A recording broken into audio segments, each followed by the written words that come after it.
Çüçkürgön perişteler. Oşun için adam çüçkürgönde elhamdülillah deyiş gerek. Bu periştede bu arada. Çüçkürgü arkalı adamdagı köptөгөн ziyandı zattар çıkıp ketedi. Oşun çüçkürgönde dep alбаш керек. Koyu veriş gerek. Bırak adamga emes, tamaka emes, kişine oң жак, сол жаққа қарап koyu veriş gerek. Bana ne?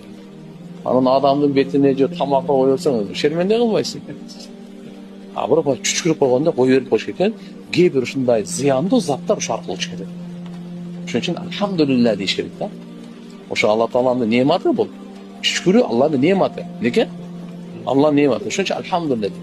А чүчкүргөндө алхамдулилла деп айтса, ошого дуа берип важип болуп калат жанында турган кишилерге.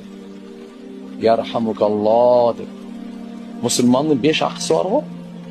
Ошол